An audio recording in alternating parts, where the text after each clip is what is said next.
Welcome to Recruiting Confidential Podcast, where we pull back the curtain on the world of college baseball recruiting. Whether you're a parent, player, or coach, our mission is to empower you with the tools, the insights, and the strategies to navigate the recruiting process like a true professional. In this episode, we're excited to bring you actionable advice, insider perspectives, and the latest updates on the ever-changing landscape of college baseball directly from the source with head baseball coach of Crown College, Colt Sedbrook. We're here to cut through the noise, provide you with real talk, and make informed decisions about your baseball future. And Cass, can you believe that it's already February? No, not at all. This is the year has flown by, and it seems like we get to this point in the calendar. Baseball starts ramping up. We've already got some teams already started their season, and it's a great time of year to be involved in the baseball industry, and it's definitely fun. Boy, you said it does not seem like that long ago that, my current student athletes that I'm working with were just getting prepped for fall baseball. And now it's like, hey man, it's go time. Like we're in spring baseball season. Spring training's going, pitchers and catchers have reported. First Yep. game is in what, 3 weeks from now, the 22nd? Yep.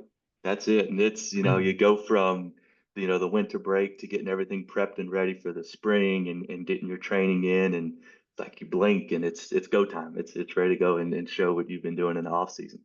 That's the big one, and showing what you did in the offseason. That's the key to say it. And before we get too far ahead of ourselves, before we get going, we have a big announcement, and honestly, just an incredible opportunity for parents, for athletes, listeners, any college baseball fans in general, for you guys to dive even deeper into the college baseball recruiting world. On Sunday, February 16th, 2025, SportsForce team is hosting a free masterclass on Zoom.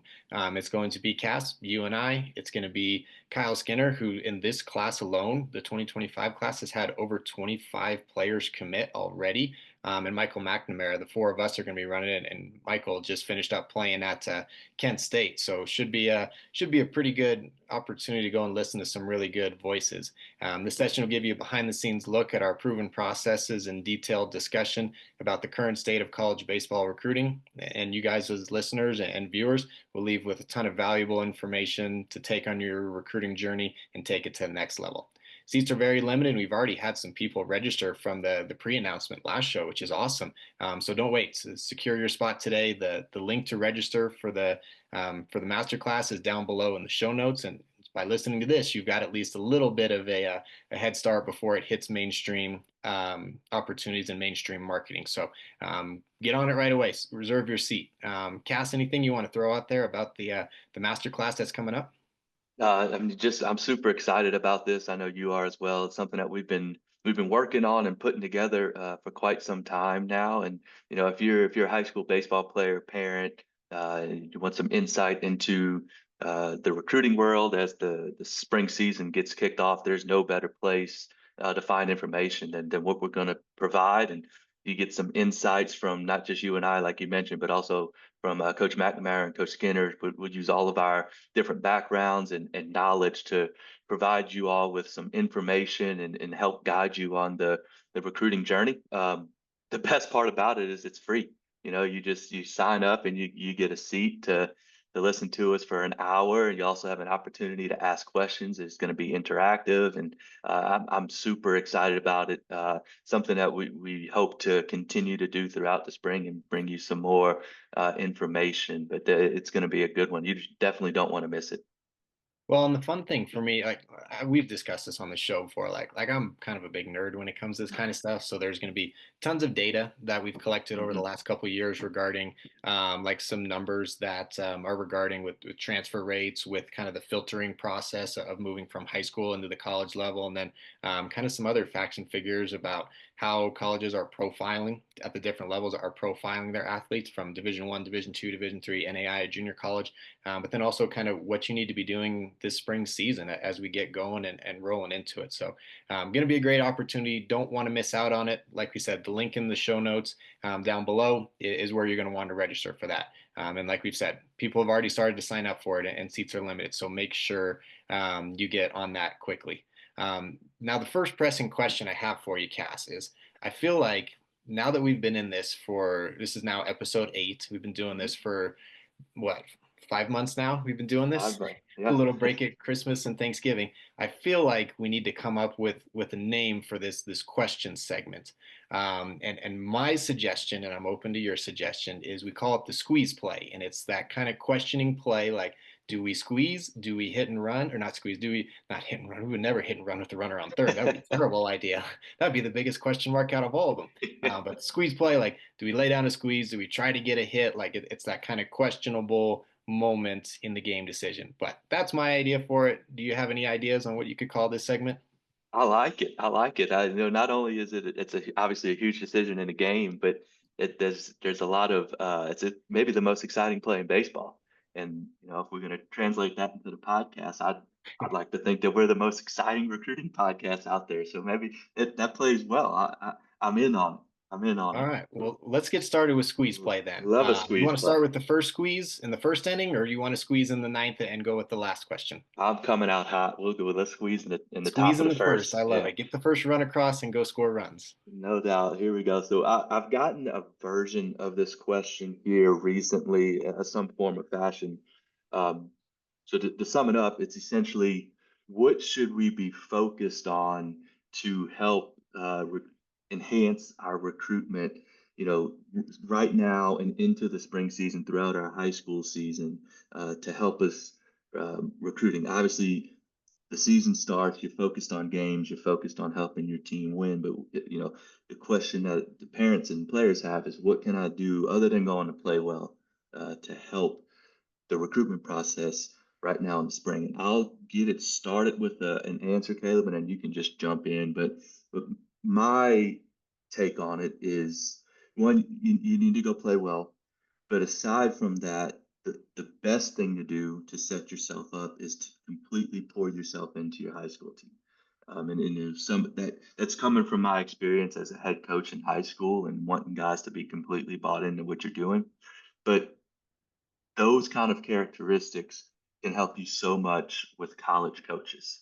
They want people that's going to come into their program and they're going to help them win. That's the name of the game. They're going to help them win. So, what can you do to help your high school team win? Whatever your role is, whatever you're asked to do, complete 100% focus on that. And if you can do that, what the funny thing is you'll end up opening up doors and having opportunities for yourself throughout that process.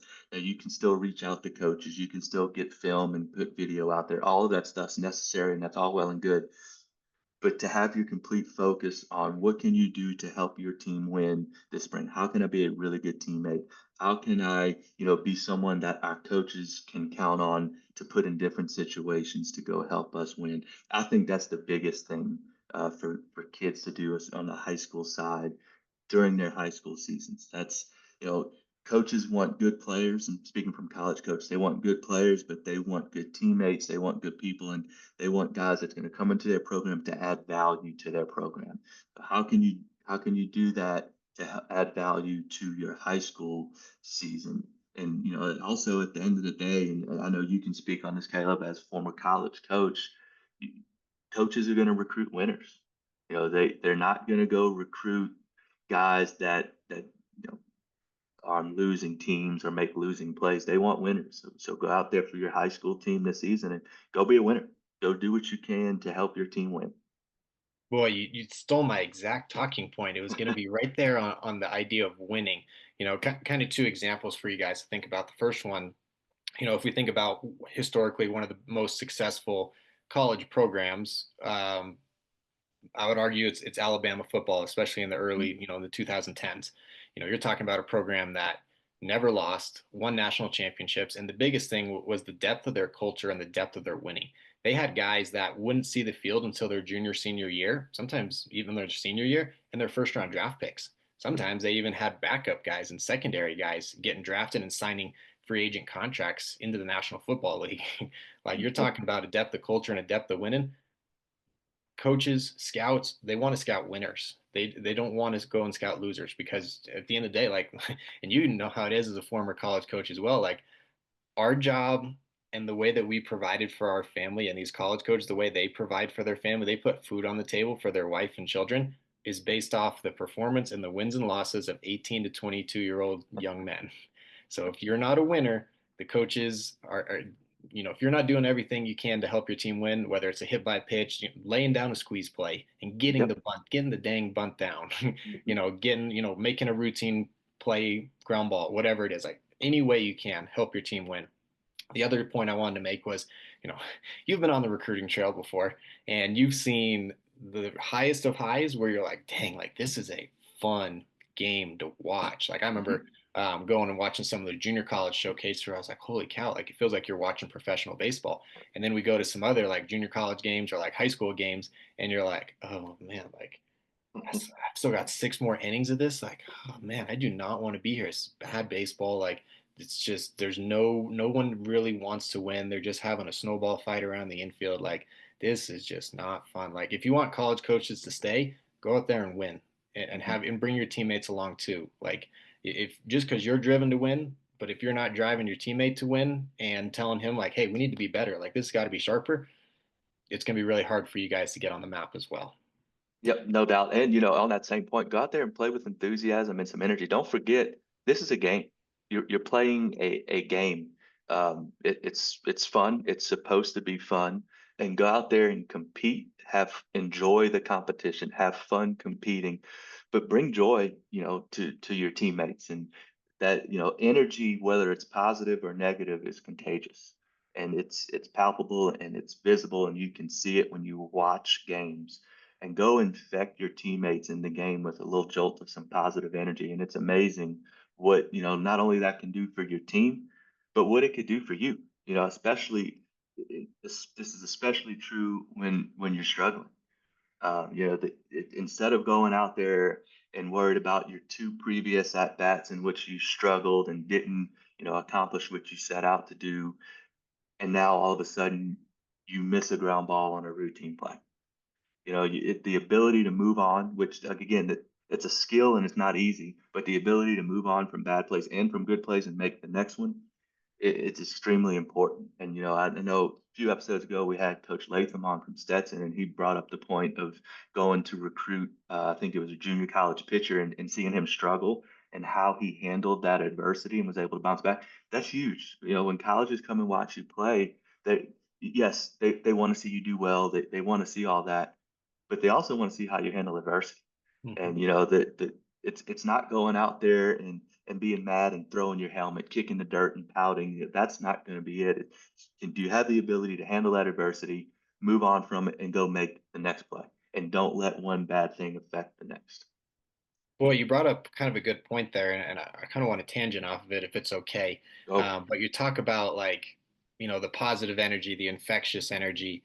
Like, do you remember a story as a college coach, or maybe a guy in particular, maybe it was a teammate, or maybe a guy you recruited that, he was that culture guy. He was the glue guy. He was the guy that you're like, man, he don't have the skill set, but man, he makes us better because of the way he goes about his business. He practices hard, he runs hard in drills, he crushes it in the weight room. Like, do you remember any of those guys? And you don't have to name them particular, but what was their value? Like if they were struggling or if they just honestly didn't have the talent to be at that level, but like they made the team better by who they were and how they went about their business.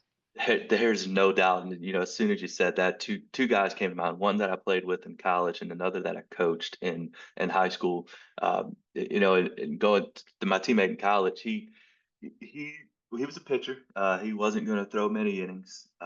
He wasn't the most talented guy out there, but we were a better team for having him on the team. He was in, whether it was in workouts, whether it was in practice, or whether it was throughout the game. He knew his role. He and it's not to say that he was happy not playing, but he knew that what his role was to bring positive energy to everybody and encourage his teammates and make sure everyone was doing what they were supposed to do. And as a player who played a lot, when you look at a guy like that, knowing that he's not going to play, if he can be that type of positive energy, well, there's no reason that I should. But he made the team better. I'm pretty certain that when we traveled, he wasn't even on the official travel roster. So like there was zero chance of him playing.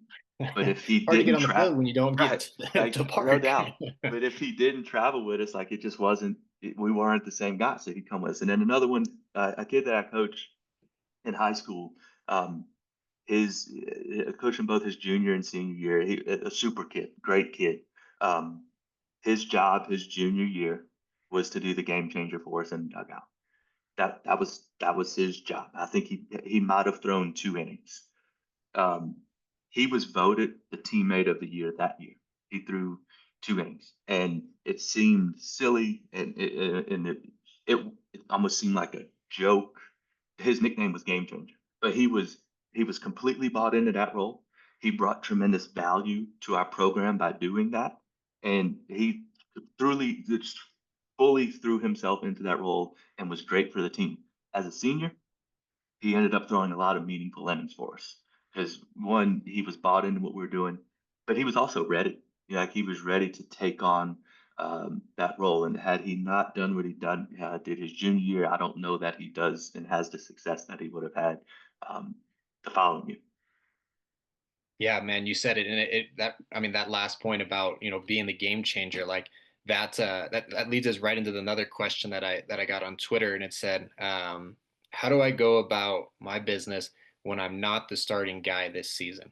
And I think you just hit it right on the head. Like there's so many ways to help the team win, and it can be that guy that keeps the game changer. If you're on chart, you're going to keep an absolutely perfect chart because the coach has got so many things going on during the games with roster moves, lineup switches that he's got to do with, play the squeeze play, like we just named this Yeah. segment, like having to adapt on the fly and playing chess for, essentially 2.5 to 3 hours. Like if he can rely that chart when he's like, hey, I need the spray chart for, 26 on decks, and you can give it to Mhm. him and he knows it's going to be accurate. Holy cow, that guy is worth so much to a college coach. But any major talking points you want to talk about on how guys can go about their business when they're not the starting guy this season. Yeah, and that's a great point about the value with the charts that in the role that you play in your program. Let's just we can just say it. Everyone wants to play. Everyone wants to play. Everyone wants to be the guy, but that's just not how this game works. And this is a hard game to play. It's a hard game to be, really successful at. It's not easy. So there's going to be times where you struggle. There's going to be times where maybe you're not playing as much as you like to. The thing that I would say is that when you're going through those struggles, number one, go and have an honest discussion with your coach about what can you do to be better, or what can you improve on. Um, the coaches out there, there's a lot of really good ones. They welcome those conversations, and Mhm. they want to give you feedback on how you can get better to get a chance to go contribute. The other thing is be ready when your name is called. And if it's, maybe if you're someone who maybe started the year in the lineup, went through some struggles, and then you end up not being in the lineup for, a certain period of time, we're not sitting here telling you to be happy with that. We're not sitting here telling you to be okay with that. But what you need to do is do everything you can in practice, do everything you can in a game for when your number is called and you get another opportunity that you go out there and you capitalize on it. And that is such a comforting thing as a coach, knowing that there's guys on the bench that you can call on that's prepared and ready to go handle whatever moment you're asking them to go compete in. Um, and then, the last thing is, yes, we're talking about helping your team win and all the focus on, doing what you can to help your team be successful. Development doesn't stop in the spring. You can continue to get better throughout the spring. And, if that's in practice, if that's in extra work on your own, in the weight room, whatever that looks like, do that throughout the spring. And maybe you're a guy that doesn't start the spring in the lineup or with a defined role that you like. You know what? It's a long season. And I'll speak for myself and Caleb. I'm sure you share the same sentiment here. I don't know in any year that I coached that the lineup we rolled out on game one was the exact same lineup that we rolled out in game 30. It changes and it fluctuates all the time. So you may not ever know when that opportunity is coming, but it's probably going to come. And if you continue to develop and get better, every day throughout the season, when it's time for you to go perform, go out there and go get it done. But the main thing that I want people to take away from this is what we're saying isn't necessarily easy to do in practice. It's easy to talk about in theory, but when you're a 16-year-old kid and in this day and age with the external pressures, just from social media to, you're seeing all this stuff and everybody wants to put their clips on social media. Well, coach, if I haven't played in 2 weeks, what clips do I put on? So, things like that. It can be real easy to get down on yourself and get discouraged and get bitter, and just pout the whole time. That is the way not to be ready to go and for your opportunities called. And us saying to go do these things, while it's not easy, if you're able to focus on that, that's also not going to guarantee you success, but it's going to put you in a better position to go have success. So that the main takeaway I want you young guys to get from this is to be prepared to handle all the adverse situations that are thrown your way with a positive attitude. And go, no one coaches, players, teammate, no one wants the guy that's happy, positive, enthusiastic, fun to be around when things are going their way. And as soon as things aren't going their way, they're complete opposite and they shut it down. No one wants that.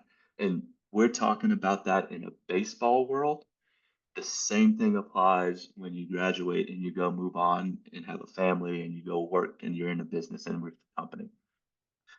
Try to find a way to be consistent, be the same guy every day, and bring value to your team every day and know that your teammates can count on you whether things are going well for you or not.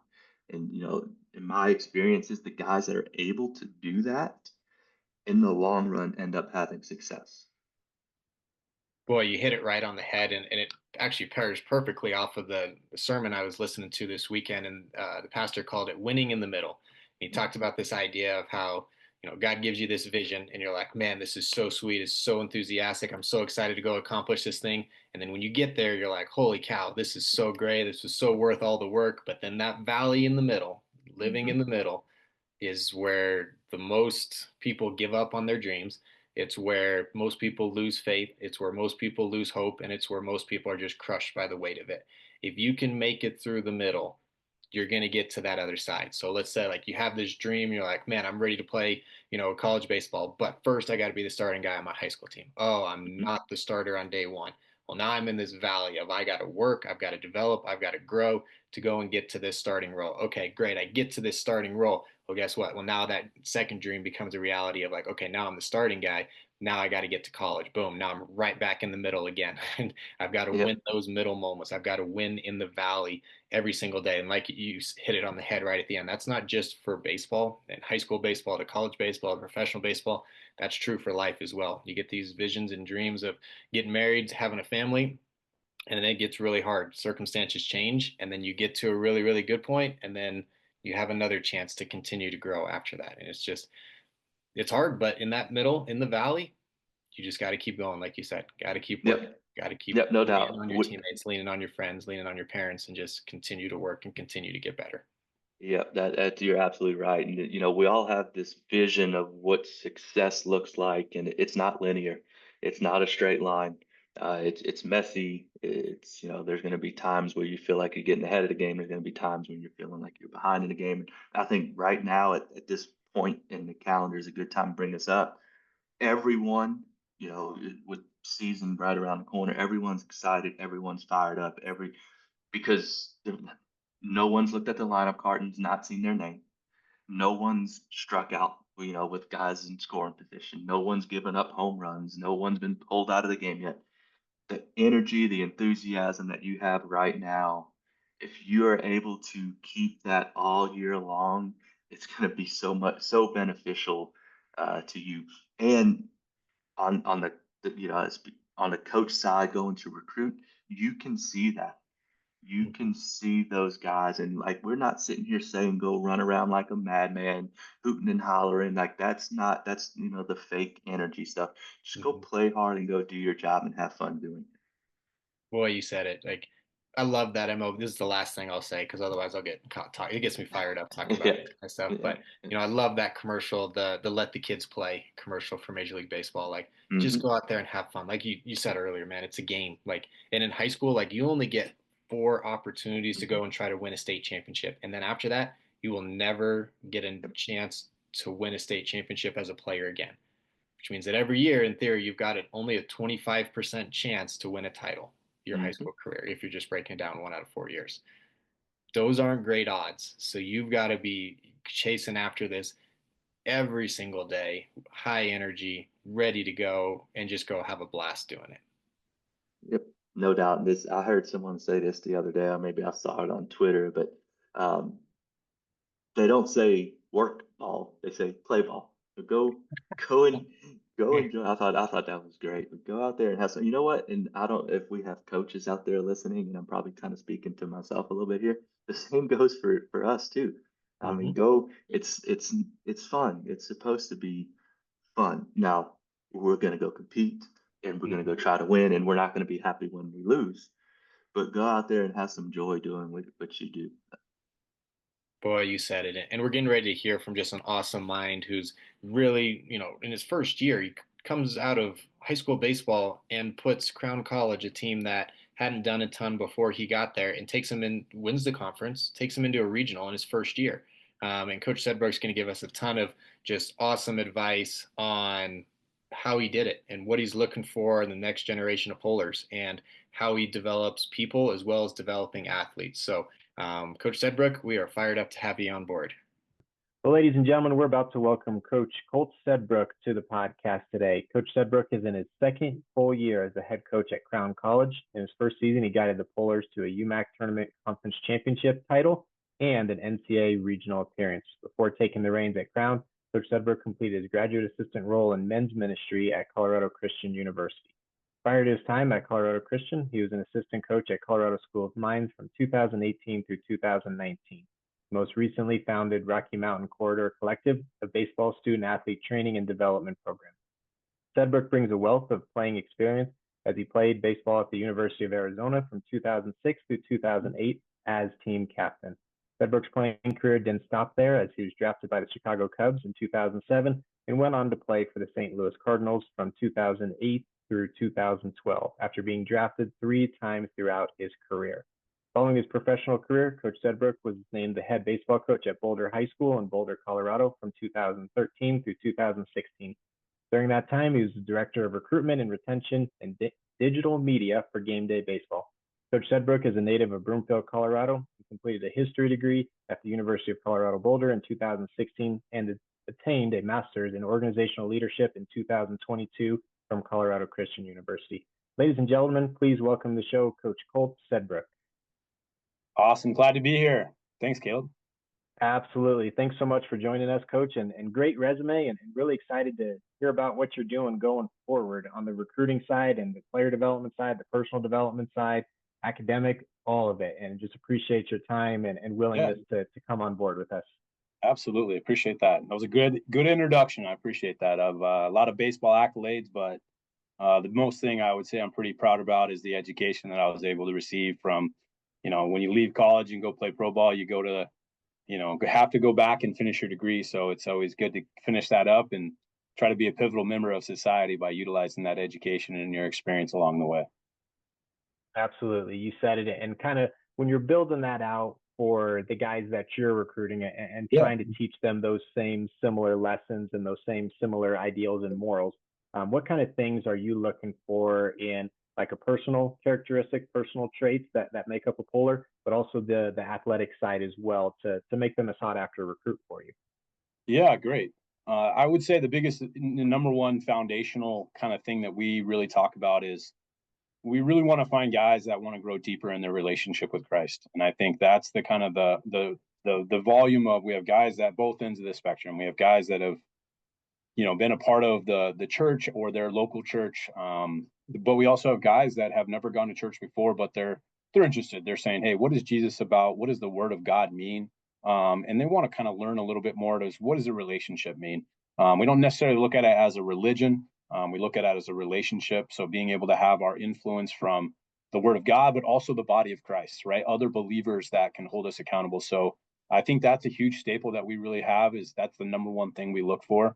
From another standpoint, it goes down to the pretty blatant, honest, surface levels, hardworking, dedicated, exciting, passionate individual that not only is a part of just their team, but also is involved in other curricular activities on campus, whether it's, Future Business Leaders of America, whether they're a part of their local student council, whether they're volunteering in their community. Like, those are all great qualities and attributes to some of the recruits that we're looking for. The other attributes that we're looking for is, obviously, the number one is you got to have good grades, right? We want guys that understand what management of time is all about, right? We want to say, as a student athlete, there's not really that whole idea of balance, right? I think balance is kind of that mythical idea. But what we try to talk about a lot is keeping the tension, right? Being able to keep the tension, of the string of what things are going to call our way. You got to have a social life. You got to be able to hang out with your friends. You got to be able to go fishing. You got to be able to do, the local hobbies that you may have. But you also got to make sure that you're managing your time with professors, being able to communicate in a way that is really important. It doesn't matter if you're an introverted or extroverted individual. You can be outspoken, you can be reserved, but the biggest thing is being able to, in a way, be coachable or teachable to the point of there's going to be a lot that is asked of you. And I think that as we get into the 21st century, you've kind of seen a shift in that, a little bit better with multi-sport athletes. You kind of give them a little bit more of an understanding of, like, they're able to, balance their off-season workouts for baseball, even though they're playing basketball, or if they're doing football in the summer, and then being able to play summer baseball. So we look at those, what is on your table, right? And what are you being able to keep the tension between? And I think that's a huge attribute. At Crown, obviously, grades are really important. So we look for guys that, from a Division III standpoint, Crown is a Division III, and so we don't give out athletic scholarships, but Crown College gives out good amount of academic scholarship based off GPA, test scores, and then we have an honors program as well. And so if you qualify for certain level of test scores and GPA, and that's combined together with an interview process, then you have a chance to earn up to a full ride education through our honors program. So we like to try to go after guys that, number one, get good academic scholarships, so it makes it a little bit more affordable for them to go to college and also play baseball. And so we try to go after those guys. And it's not to say we don't get guys below the 3.0. We do, and they'll get some type of academic money, but it's not quite the higher end of the academic offer that our institution is able to provide. But we look for a lot of general makeup. We like watching guys play. I think it's always great to see guys all go out and have success, and it really makes you feel good with your time, especially when you get in the car and you drive an hour to go watch a summer tournament or a fall tournament, and they go out and they do well. It's just like reassuring. But I think the biggest thing that really what as coaches want to look for, and especially with us, is how are you handling your success, or how are you handling your failure? And I think the biggest thing is how you're going to respond when you do fail in your game. The response, how engaging are you with your coach? Are you going back for feedback? I understand, a helmet toss is going to happen from time to time. But at the end of the day, it's how do you pick yourself back up? How do you flush the negativity? What's that one thing, those two things that get you right back into that positive? And being able to, I love watching stretch. I love watching the way guys, play catch. I think that's, small little attributes, but I think its biggest thing is being a good team guy. I think we want guys with A+ character, and, talent is always great. And I think that's what we were looking for, but also it's the coachability, right? Being able to be open to interpretation. At Crown, we're not, the coaching staff that says it's my way, your highway. We're very open to teaching various attributes to what makes you you. You got to be able to articulate what you're doing within your skill set, right? I think we all understand we all grow up in various different backgrounds, and we got to celebrate those differences, but we got to find a common language for each other, and being able to, give visual cues, but also verbal cues that can help you make those adjustments. And, the quicker rapidness to that adjustment, or that evolution of your game, is such a huge contributor to your opportunities that you get. So being able to do those things all in line. So those are kind of the philosophies, I guess, from a pretty, podcast answer per se. And being able to get into that, we're looking for good relationships with parents too. I think that's a huge important attribute. You got to have we at Crown and our coaching staff, we're not afraid to talk to parents. I know some staffs are, we leave it alone, but I think it's really important from the maturation period, because we really focus on not just developing you as a baseball player. We want to develop you as a child of God. We want to develop you as a pivotal member of society, a contributor within your community. And so we want to make sure that mom and dad are on board with the expectation. And also too, sometimes it's, with your brothers, Caleb, are you the middle one or are you the older one? I'm the oldest of So four. yeah, so you're the responsible one, right? And then on paper. yeah, on paper, right? So you kind of look at the family dynamics, right? Like firstborn's a little bit more responsible, middle ones, they have to defend between the younger one and the older ones, and then the younger ones, like you gotta kick them in the butt a little bit to kind of get them going. And obviously, when mom and dad, the baby's leaving the family, that it's that empty nest syndrome, and you got to make sure that they're confident with the responsibility that we have as men, to be able to help their son develop more into what God has in plan for their lives, right? And being able to do that, whether you're the first to go to college or the last to go to college, there's always various dynamics, and we want to make sure mom and dad understand that when you invest your dollars into getting your education and also growing deeper in your relationship, but also playing at a high caliber conference team, that you're really getting something worth the investment. And that responsibility and that trust is really huge. We've been given a responsibility, and it's not just to win ball games. It's to really, help men, navigate life, because life is tough, especially now in the 21st century, for sure. So that's kind of my first answer. No, man, you hit it right on the head, because, when you have really good men leading households and really good men leading families that are leading them towards Christ every day and leading the family towards Christ, it's not to say things get easy, but it gives you something 100%. To fall back on when things do get hard. Yeah. Yep, for sure. Awesome. Well, on the next one, Coach, what does your approach look like? Like, once you have these intangibles set, you've gotten to know the family, you've gotten to know the kind of dynamic. What does your approach look like to actually bringing them on board, to committing them to Crown, from when you first see them, going through that interview process, and then getting them on campus as a freshman? What does that process look like for you guys? Yeah, it's a long whirlwind, of time. And I think that's the one thing that you always coach as a coach. I don't think as a player you really understand the commitment that coaches put in to recruiting. It's not just one phone call and then you sign a player. For us, it's about building a relationship. We want to make sure that we establish a rapport with our student athletes and our prospective students before they come to Crown and get on campus. So the initial stage is, we have a questionnaire that allows us to utilize a CRM software, so a customer relations management software that works with our athletic department. So baseball is our department, with our athletic department, with our admissions team, our enrollment team, our visit coordinator team, and we all have the same information. And we're able to share that. And so when we get you on our database, then we're able to really navigate what information is necessary, right? Because baseball's great. You can have, the best team in the nation, but there's still other things that you need to be investing in. I mean, I'm a big believer of why the main reason why we go to college is to get our education. It's to get our degrees. It's to open up doors when our time comes to a close. So I think the initial thing is we really try to get guys in our system, right? And that's the database. And then it's that initial phone call. And then it really is kind of back and forth, right? It's a matter of, hey, how much attention is this student athlete going to be able to pay to, if I say, hey, let's connect, bi-weekly, or let's connect every week, are they the one that's reaching out to me, or am I the one that's reaching out to them?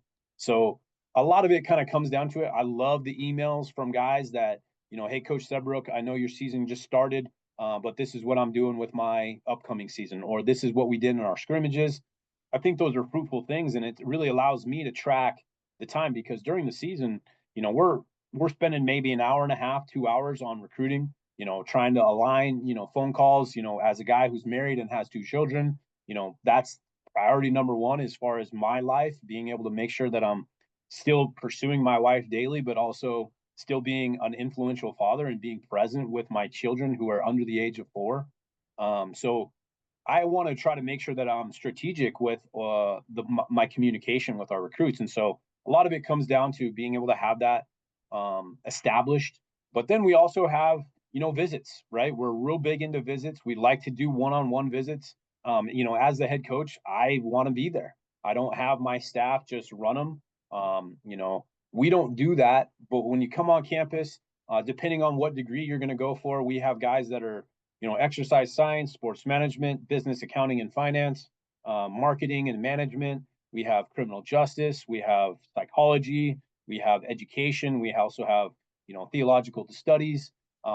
We want you to be able to talk with that dean of that college, right? So if you're, Caleb, you're an exercise science guy, we want you to talk with Dr. Osloxon and be able to figure out, this is what you're going to do your freshman year. This is what you're going to do your sophomore year, junior year, and senior year. And these are kind of the steps that you can take based off of your, ambitions to be a physical therapist or get into strength and conditioning or, be able to go to a PT school so that you can try to get your master's and then try to eventually get your doctorate, And so we want to try to establish that rapport with those professors so that you understand that we as coaches, that's where we only have so much of an extension with our development, right? Within our influence. And so we want you to understand that, Crown College has amazing professors that are going to be able to influence you in the classroom, right? And you're known by your name, you're not known by a student ID. And so you have that intimate relationship with those professors. And it's also with our spiritual formation team. It's being able to, meet our campus pastor or meet our assistant campus pastor, being able to meet with our athletic director, being able to have that conversation. If you're lucky, you might see the president, right? He's been, many times he'll be walking when we're doing a visit and, he'll go up to the student athlete and be like, hey, where are you from, buddy? You right? How you doing? What do you like so far?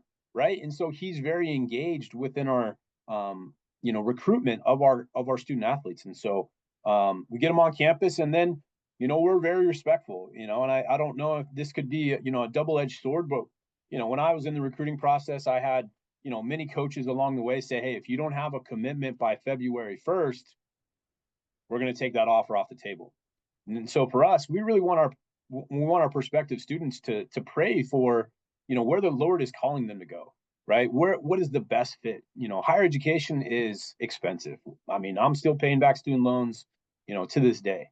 And so I understand it, but it's also a great opportunity. There's so many parallels in any sport that you get into to be able to help you later on in life, right? Become a better husband, be able to be, a patient father and be able to be guiding and nurturing and be able to kind of work through your own individual insecurities or navigate, graduating and getting into that. It's a lifelong, authentic relationship that not only you're going to get from your coaching staff here at Crown, but also from your professors, from your president. I know our president is very involved with everything that we're doing. And so being able to have that on time, being able to make sure that we're good is really an important part. And then obviously when you sign, it's being able to do your signing days, making sure that you're celebrated. We want to make sure that we do that. We'll get into the right before season. As soon as we have, all of our guys, we're going to make a post on our Instagram and celebrate those guys. But, we want to make sure that guys are there. Obviously, we got to talk housing, right? We got to talk about, making sure you're rooming with a baseball guy, but also you might have a basketball player that you room with. You might have a football player that you room with. You might have, a track and field or, cross country guy or a tennis player. We try to do our best to get as many baseball guys there as possible, but, within a housing department, you got to meet a deadline. And so if you get to that April timeframe and you don't have all your guys committed and, they decide to get, commit after that April deadline, then there's not a lot of, guarantees within getting housing, right? So it's talking meal plans. It's making sure you're good with that. We have on-campus living, so you got to live on campus till you're of the age of 23. And so we have, a couple grad guys that are living off campus now. And so being able to kind of get them along the process, that's a big kind of key role with, how you're able to get on. But it's really keeping that dialogue back and forth. If I don't talk to you in a month, am I saying you're really interested? It's kind of hard to, just like when you had a girlfriend, if she ignored you for a month, you're like, man, this girl, she's not into me. Right. And I'm sure the same thing with, females with a guy. If a guy's not calling you back or not hitting you up, there's a pretty good chance they're moving on to something, that is more to their liking. Right. And that's okay. I just appreciate transparency. I'd rather be transparent with you, and for you to be transparent with me as a coach. I'm not going to get upset. I'm going to root for you. Obviously, I like you enough to try to get in touch with you. So I'm going to cheer you on. And we've had a lot of great kids that have come through the recruitment here at Crown that, they've gone to D2s or they've gone to NAIAs, and said, "Hey, coach, I loved it. Just not quite where I want to go." And I'm like, "Hey, man, I'll be following you, man." And obviously with the transfer portal, I think it's great to have relationship with guys, throughout their time, because as soon as they get into the portal, every coach is open to it. Right. And I think that's the other attribute is, you have to be aware of those things. And I think it's important to find the right fits for your program, for your culture, but not just our program, but also for our community here at Crown is such a huge attribute.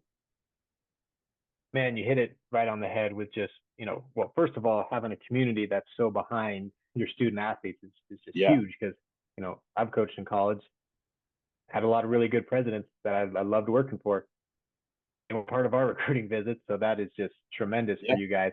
And as well for you listeners, we're going to link Coach Sedbrook's recruiting questionnaire. So if you're as fired up as I am, I'm out of eligibility. Unfortunately, I'd love to play for Coach Sedbrook and play for the Polars. I'm out of eligibility. You guys are not. So we're going to link that questionnaire down in the show notes below. Make sure you fill that out if you're starting to think like, hey, man, this Coach Sedbrook's a pretty sweet dude, and that's a place I could see myself growing and becoming a better version of myself at. On the next one, Coach, what would you say your value is like to your team camps, individual prospect camps in comparison to some of those like more commercial events? Yeah, I mean, the commercial events are great. I don't have a negative, view on it. I think, it's great to have, it's always great to be, if you're a kid from a small town, you go and you check it out. It's a great way to see the talent pool maybe in the next state or the next county, and be able for you to kind of look at it and go, okay, I'm not that far off from this guy that's, ranked. Like sometimes it's, arbitrary within the rankings and stuff like that. But yeah, it does mean a little bit, but you still got to show up when the ball is thrown across the plate, right? So those are great. Those are awesome. But I think it's really great to the value of the prospect camp. For us, our guys work our prospect camps, right? So it's a great way to interact with the current, Crown Polar baseball player, right? You get to be away from the coach and be like, hey, is this Sedbrook guy really who he is, right? Like he seems like a great guy, or he isn't a great guy. Is he really like this all the time, And we want to have our guys be able to do that on visits, of course. But when you go to a camp, you get to really see how structured it is. You get to see, how well dressed our guys are. The making sure that you got good, clean haircuts, looking clean cut. How we are encouraging them to lead in a way because, one of our freshmen came to the realization during our prospect camp this fall, and he's like, that kid could be my teammate. And I'm like, exactly, right? Like this guy could be your teammate, your senior year or your junior year. And, you could, how are you helping with, if you're acting, you're distracted, you're doing, stuff that isn't in line with the camp, they're going to go, okay, I'm going to come in and I'm going to take your job. Right. But also on the other end, you can say, hey, man, that guy was a great role model for me. He was open. He helped me through the camp. We're going to do exactly what we're going through. We're going to evaluate you. With our prospect camps, we're not going to just tap you on the back and say, good job. We're going to give you some feedback that, may be hard for you to take. Be like, hey, man, you got to get your arm strength up, or, hey, your footwork needs to be a little bit more efficient. You got to dance, bat path, you got to ask questions with the players. Are you spending time in the weight room? Are you being aware of what you're putting in your body from a nutrition standpoint? How are you rehabilitating your arm through a throwing program? And being able to have that, there's so much value. You get to come on campus, you get to do a tour with our prospect camp, and be able to kind of navigate, what is it like to be a Crown Polar, right? What is it like to see a practice? Because we're practicing prior to that. So we try to see when we do our prospect camp, we have our guys, during our Division III rules, we're only allowed a certain amount of time, and so we like, hey, come in on this Friday practice. We have a practice and then we have an inter squad. So it's a chance to see us compete. It's a chance to see our technology that we utilize for the data. Being able to have those meetings. We if you come on a visit, you're coming out to the talk, right? You're coming out, and so that's the hard part when you're on the team and you got a high school senior who's listening to your coach talking about how hey, we need to be a little bit better in this, or hey, really good job, being aggressive on the base pass today. You weren't usually there, but you're taking the strides. So you're engaged, you're in the scene, you're in the shoes of what it's like to be a puller. And so that's really a huge attribute. And, we like doing it because it's a great way for us to build more rapport. They're away from mom and dad. That's always a good thing too, is, be able to separate, be able to do those kind of things. And, we obviously do our best to, campaign with parents and, be able to talk about what we do here and what, makes us feel, is special. But it's not going to be the same every year. We as coaches are lifelong learners. We want to continue to evolve our programs. We want to continue to adapt to the way in which the landscape of, Division III. We don't just want to be good in our conference. We want to be good throughout the country. And so finding ways to do that, but also being patient with that development, understanding you can have big plans, big future, big vision, but you got to take small steps, and small steps lead to big steps. And we're really open to that. And so we want to be able to be as honest and transparent as we possibly can, for sure. Man, that's tremendous. And listeners as well, we're going to link Coach Sedbrook's camp website in there, if that's okay with you, Coach. Yeah. For student athletes that are, like I said, that are just fired up about this conversation and are now really, really interested in being a polar, and then getting them in front of you and getting to see campus, to getting to experience, what it's really like. For sure. We can tell them, we can explain all the ins and outs, but until you go live it, I mean, if I'm this juice just talking about it, I can only imagine what it's like when you're on campus playing. So, well, with that, Coach, we got one final question for you. Sure. What advice do you have for any high school student athlete that's listening, or parents that are listening that are going through this recruiting journey? Just any kind of final advice that you could give to these listeners? Yeah, I think that, the piece of advice is go to class, right? Make sure, it's hard as a 16, 17, 18-year-old kid to see the value in an education, right? And I was there when I was, at the University of Arizona. I was not a 3.0 guy when I was in college. It's being able to manage it. It's being able to say, hey, all we're looking for you to do is do your best, right? And you got to understand, sometimes, you got to take strides within trying to do new things, right? You got to be able to understand, when your friends, your friend group is going out and, doing whatever they're doing, maybe you got to come back in and you got to get some homework done so that during the Saturday on that bus ride, you can fall asleep. You can do those things. You're going to have to make some compromises in your life if you want to play college athletics, right? And so it's being able to understand that you can keep the tension of communication, right? Like, it's always great to communicate with your friends. Hey, I got a tournament here, or hey, I'm going to be traveling to this tournament down in Arizona, Florida, Texas, California, Colorado, wherever it may be. And being able to communicate that. So being able to increase your, you're going to feel those butterflies, and sometimes you got to be willing to take that first step towards mastery. And the more that you can communicate, the better, especially with those around you that are your part of your support system. And, the education is really important. Really, for me, I think it's great to increase your GPA. So take the time in those teacher, service days, or, those days during study time. Certain districts do that. Certain school districts have that time put into their blocks. Go in and talk with that teacher or that professor. Be able to have that, hey, I didn't quite understand the material, but is this where you were going? And then be able to get back on track. Be able to understand that, if you're at that 89.9, if you've been in that classroom with that teacher more than you can count, there's a pretty good chance you're going to get bumped up to that 90. It's because of that relationship that you've built. So relationship based. Talk with those counselors. Talk about, what is the tuition? What does the tuition include? Why would you be, spending this amount of money? Talk about what kind of idea you want to go to. Do you want to go to a 2-year at a JUCO? JUCOs are great. I'm a JUCO bandit myself. Like, you coached at a JUCO too, so you're very familiar with the world. There's a lot of value to that, but also got to understand the opportunities that you're going to get. Maybe you're a guy that can talk about, going to a post grad. Post grads, there's a lot of benefit in that, but at the end of the day, you got to understand what post grad you're getting yourself into. Is it just, because of certain socioeconomic status, you're getting that pull, or is it like, I am a little bit undeveloped and I got to spend a little bit more time in the weight room and I got to work on my own, honing my skills and getting quicker, faster, stronger. It could be just opportunity. It could be, I want to go train. I want to be able to do those things, and being able to be in those situations will help you. 4 year, yeah, it's going to be beneficial because you're going to put yourself on track to graduate, in 4 years. If you go to a 2 year, there's chances that you might have classes that won't transfer. So you got to take another bigger workload within that semester. So it's being able to have those conversations with those counselors. I think overall, it's great to have an organization like SportsForce that has the ability to come into you guys and be able to set up those videos. I mean, working with you, Caleb, it's really great because I'll come to you and I'll say, hey, these are my needs for 2026 or my needs for 2027. Do you have a couple of those in line? And because of your database, because of how big SportsForce is, we're able to have that interconnection of community of coaches to recruiter or advisor, right? And I think that's, sorry, my lights went off.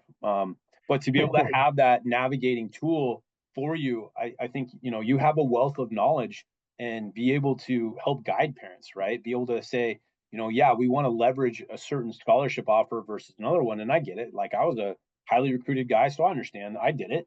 Like, oh, well, coach, I'm waiting for this, but you can't, it's not a waiting game, right? You got to really look at it and say, hey, this is the place that I want to be. It has, the coaching staff that I like. It has the players that I like. It has the academics that I like. It has the facilities that I like. It has, the things that are important to my foundation or my moral compass that I really want to get myself involved into.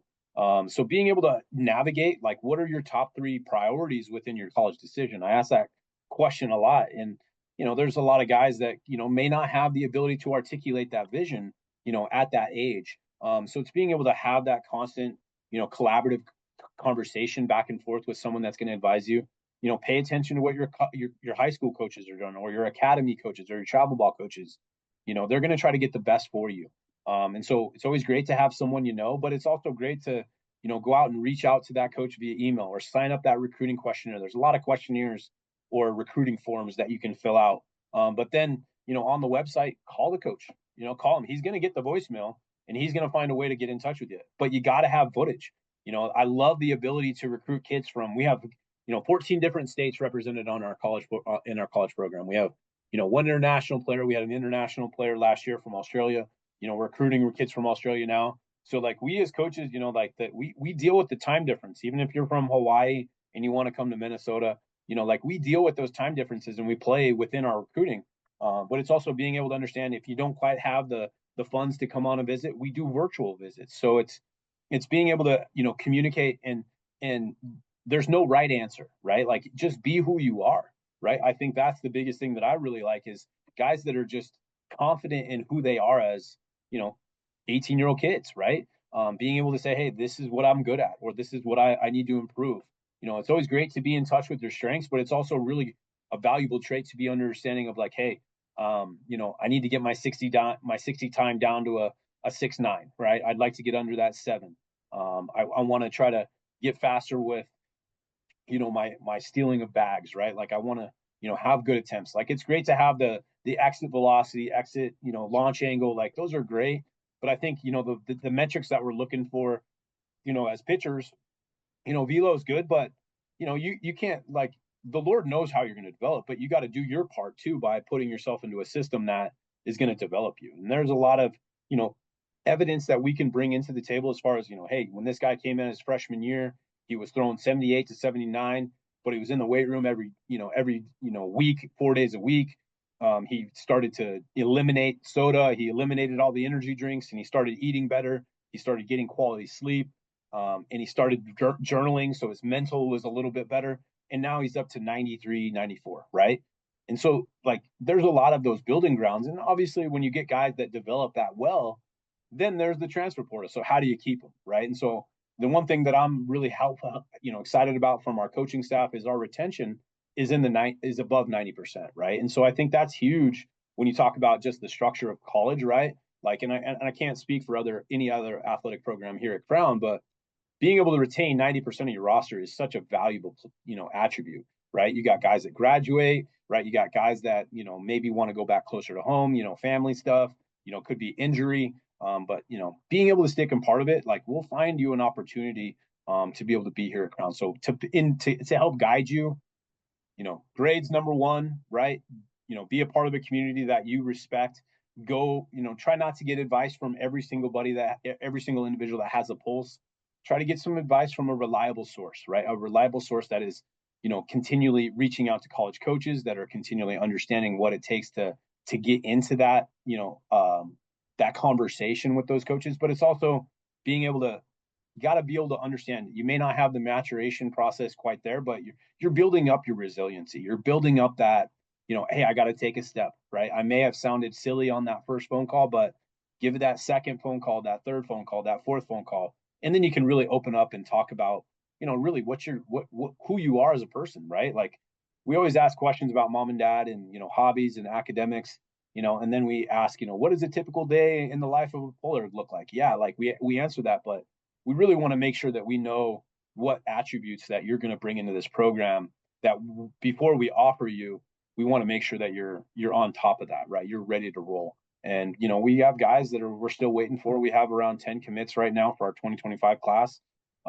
We don't know what's going to happen in 26. We got to live a year at a time, right? And we got to understand we can't predict the future. We can only try to set it up for success. We don't want to over recruit either. So we want to bring in numbers that those guys are going to raise the bar and, allow us to keep that same type of, winning percentage on the field and off the field, and so, but yeah, be respectful of your parents when they spend money, to get you on a visit. Like, say thank you, like, let them know that you appreciate what they're doing for you. So how you interact with mom and dad on your visit is really, important. How you are with, pulling the chair out for your mom, or maybe pulling the chair out for your dad, or, he gives you a bottle of water. Hey, thanks, dad. I appreciate that. Like, instead of just like, I told you I wanted that at the beginning, like, that's kind of like a red flag, right? Like, and it could be like, hey man, those things are going to trickle over into other areas, of life. But also it's, we lead with grace, right? Like, we understand the 18 to 23, 24-year-old, they're going to make a lot of silly things and silly decisions. So is being able to understand that, hey, we're going to try to work through it. We're going to walk along with you. And, I think if you have someone that can walk along with you and help you navigate and help you, illuminate the darkness and the unknown, the better. Absolutely, man. You said it. Just, I don't have any words for you, Coach. I don't have anything. That's all I got. That's Cool. awesome. And man, we just appreciate you. Thanks so much for coming on board, joining us, and taking us not just through Crown College baseball, but really on a life journey. And really, Sure. I mean, this one's going to blow up. This podcast and these clips that are coming out are going to be pretty big. So we appreciate you, Coach. Thank you for sharing your knowledge. Thank you for sharing your time, your resources, your energy, and just pouring into us as a show, us as a company, and then into student athletes and parents that are going to be listening to this on demand as well. Just thank you. Yeah, I love your guys' organization. You guys do it right.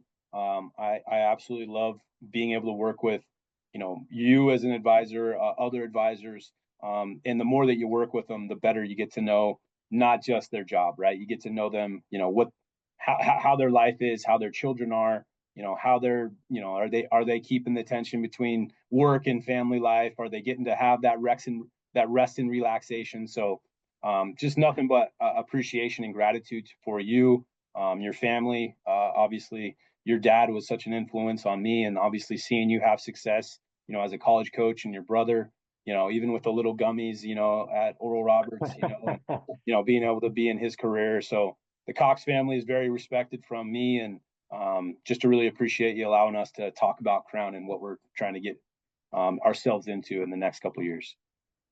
Absolutely, Coach, and we're looking forward to having you back on the show again at some point in time if you'd be willing to do that. I enjoy always catching up and calling baseball, but man, just listen to you talk life, listen to you talk spiritual, and just everything. We appreciate it. So thank you. Thanks for leading men. Of course. Awesome. Well, Coach, you have a great rest of your day, and good luck this season. You guys open in what, 3 weeks, if I remember correctly? 2 weeks? So we open up February 21st and 22nd. We play down at a neutral site against Bethel University, which is another Minnesota. They're part of the MIAC, and we're part of the UMAC. So non-conference game at a neutral site, a little bit further south, so you don't have to deal with the cold in February because we are in Minnesota. But yeah, then we'll go out to Arizona, and then we come back for conference play, and we're looking forward to it. So we just got lights on our field, so that's a good one too. So night games on that Friday night, so it's going to be a real big, exciting time. That's going to be tremendous. Well, Coach, safe travels. You guys are going to be on the road a lot this year. And Sure. last year, Road Warriors, Yep. guys dominated on the road, it looked like. Keep that up. Good luck Yep. this year. Dominate at home, dominate on the road, dominate neutral sites. Have a great year. We're pulling for you. All right. Thank you, sir. Yes, sir. You have a great day. You too. Cool, dude. Well, man, that was just tremendous. And Coach Sedbrook, thank you so much for joining the show and not just taking us through Polar recruiting, but also through life development. You know, you're really laying a foundation for your kiddos, for your student athletes that you're developing, and for the recruits that, you know, maybe you don't land. Like, you are leaving an impact on so many people, and we just appreciate you coming on the show and making an impact here. We hope you all, as listeners, have enjoyed the show and the wealth of knowledge that Coach Sedbrook shared with us. Lastly, we wanted to remind everyone that SportsForce is the nation's premier college baseball recruiting platform for your entire family. Not only do we maximize each of our student athletes' college opportunities, but we also guide your whole family through the duration of college baseball recruitment. If you're a student athlete who feels overlooked by college coaches or a parent looking for guidance on how to get your son on the national recruiting scene, please reach out to SportsForce via direct message or for email. Our contact information is listed in the show notes. If you can't even scroll down because you're too excited about this conversation with Coach Sedbrook, you can shoot all of us a direct message on Twitter. You can fill out that recruiting questionnaire as well at the bottom for Coach Sedbrook. If you're really interested in Polar baseball, a link to Coach Sedbrook's camp is going to be also attached below. We encourage you guys to go and check out the program that he's building and the young men that he's developing. Thank you again for tuning the show wherever you listen to your podcast. And remember, Recruiting Confidential is available for on-demand listening on all major podcast streaming sources. If you like this show, please leave us a review as we take our feedback very seriously. Or if you have a question that you would like answered on the next show, please leave it in the comments down below. We'll be back with a brand new episode here in 2 weeks. And remember, we've got a big opportunity coming up on February 16th at 8 o'clock Eastern, 5 o'clock Pacific, where we're running an awesome masterclass webinar speaking on the benefits of SportsForce and how we maximize each of our student athletes' recruiting potential, and especially getting ready for this big 2025 high school season.